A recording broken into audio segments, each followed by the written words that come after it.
Hello everybody, and welcome to another, I guess I'll call it a repair video. Uh, I've been having a lot of problems with my audio, and I finally tracked it down to two potential problems. The first potential problem is that this XLR cable is way too long for my purposes, and I've got it all coiled up in here, so I'm wondering if this is acting perhaps as a actual coil or perhaps an antenna of some sort, and I'm getting a lot of interference. The other thing I'm noticing is that the connector here, they haven't actually attached the shield to the ground clip. So I'm going to correct that as well. But for now, I'm just going to quickly, well, we need to keep track of which of these is which. So the red wire is going to this one, so I'm going to take a red dry erase and give a good scribble on that pin, because I know I'm going to wipe most of it off while I'm working. And then we've got the white wire going to that, so I won't make any changes to that one. And then this is a little strange, but that's a black one, sort of, but it's just a piece of a heat shrink around it. But we'll go ahead and mark this one up with the black dry erase. So, we're going to have to start by desoldering the existing wires. So let's just go ahead and start up the soldering iron here. And let's see, where's my squeegee sponge? There we go. So, in most cases with these, because they've been put together with silver-bearing solder, or lead-free solder, it's a lot easier to desolder if we flow. Yeah, see how difficult this is being to melt? If we flow lead-based solder into the joint, come on, melt. There we go. Alright. We'll pull my desoldering pump out over here, and we'll just suck out all of that. Bugger. This isn't holding still. I miss my pan of ice. There we go. Well, that's a little bit of it. We're gonna just remove the old solder from these solder cups. Oops. And I'm melting the pin. That's not good. Alright.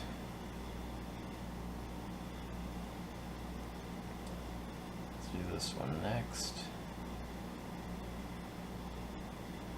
Alright, note to self. This is not particularly heat-resistant plastic that they made this out of, so we gotta be careful that we don't melt it some more. Let's see. This is being more difficult than I had intended. There we go. Got that one loose. And then that one. Excellent. Now, let's see about removing some of that extra solder, and this time try not to melt the pin out of the plastic. Cheap XLR cable. But I can't get any XLR cables locally, so I'm kind of stuck with this one.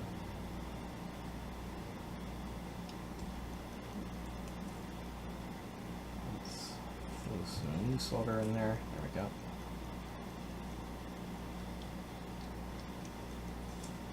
Forgot to prime this desoldering pump. Boy, I'm just making all sorts of mistakes today. There we go. Oh, that's beautifully desoldered. Excellent. Alright. We'll repeat the process with this one. This one's pretty messy. Ouch! That one's very warm. I'm going to do a little trick that I learned from another channel. I'm going to grab a chunk of sticky tack here, blue tack or whatever you want to call it. There we go. And use it as an improvised vise. So let's go ahead and just stick that in there. That'll give us a little bit more stability.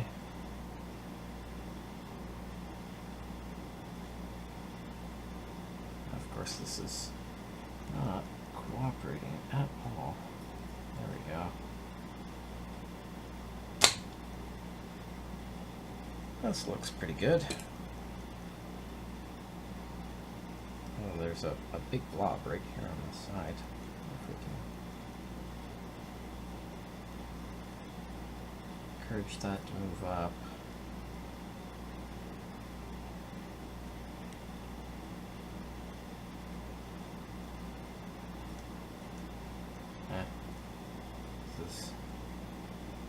I think that'll be good enough for now.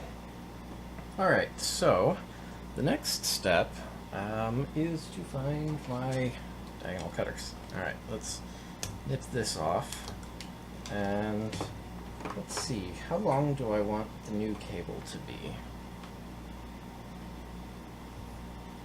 Let's remove that and remove that, and let's say I really only need it to be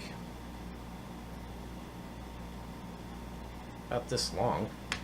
I don't need a lot of cable, so we'll go ahead and lop that off right there, and we'll just dump this on the floor for now. Alright, so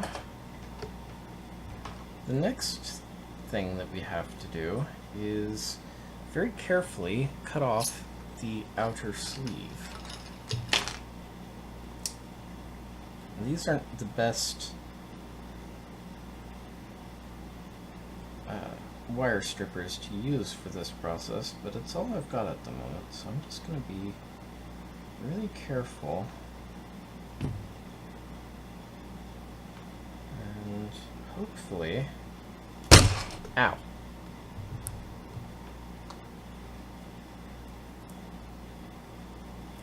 successfully remove. I didn't yank out the, oh, okay, oh no, they're there. Alright, so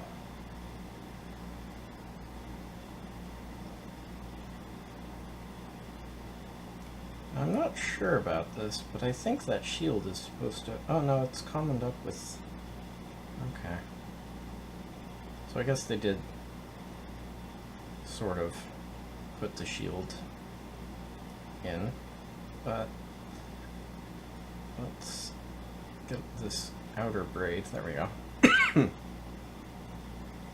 Alright, so we're gonna twist these wires together because they're gonna go in the solder cups. Let's pull that aluminum shield off to the side for the moment. And we need to split these wires open. There we go. And then very, very, very carefully strip them. They're so fine that you can very easily accidentally cut the entire wire off. Alright, and we'll give those a little bit of a twisting there.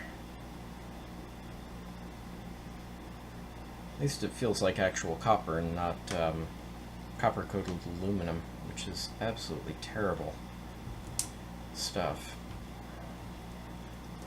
But it's used a lot for cost-saving measures. So, now what we're going to do is tin these. So I'm just going to apply a little bit of flux here. There we go. And go ahead and tin the wire. Because I put that flux on them, they're going to be really hungry for solder and just drink it right up. That was bigger cable here. It's going to take a lot more heat and solder to get it to flow, but actually it's flowing on very nicely. There we go.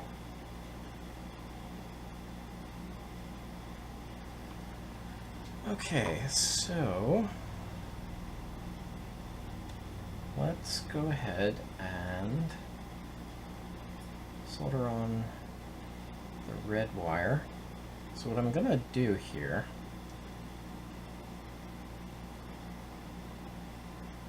actually, I know what I'll do. It's not sticking to the silicone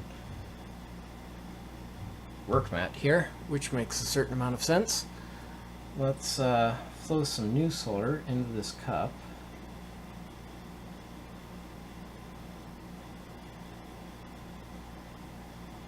Like so. And then we'll just stick the wire up in there. Now a lot of people will just kind of lay it into the cup, but there's actually a channel inside there. I like to push the wire up way inside into the channel to ensure that we've got a really good electrical connection to the microphone, or to the conductor. Anyway, let's I'm gonna have to shift those down maybe. I don't know. Depends on whether it plugs in or not properly.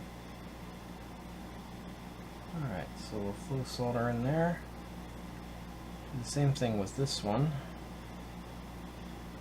Just melt the solder and push the wire up into it. And then, last but not least, we'll do the other one.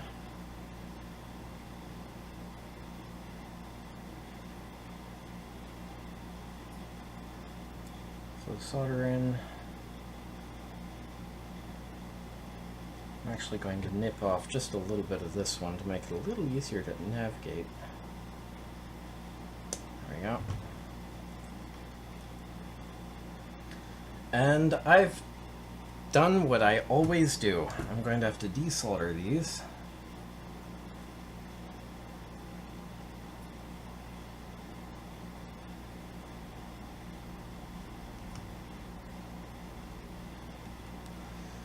Okay. So, and I'm sure there were probably several of you screaming at me in the comments saying, "Hey dummy, put the thing back on." So, here's me putting the thing back on, because I'm a dummy, and I forgot.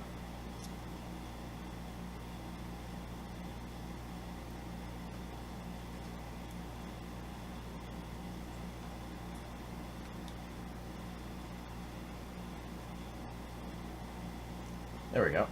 So that goes on, and then this piece goes on. Very important that those go on. Now, we'll finish the soldering job. So, we'll start with the red one. There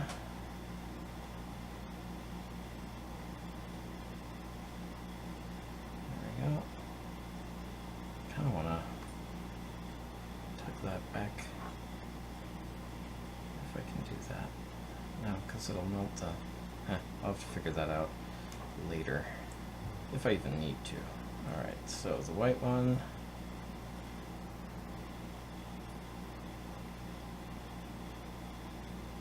There we go. And this one.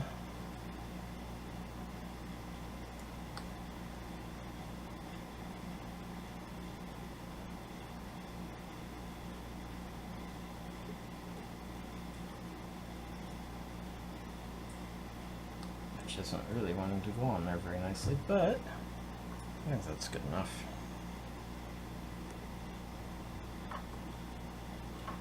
Alright, now that should be that.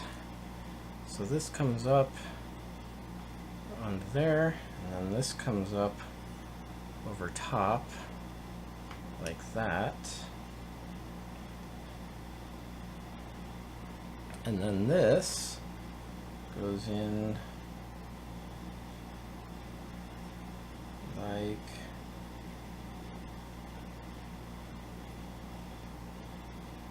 see, that.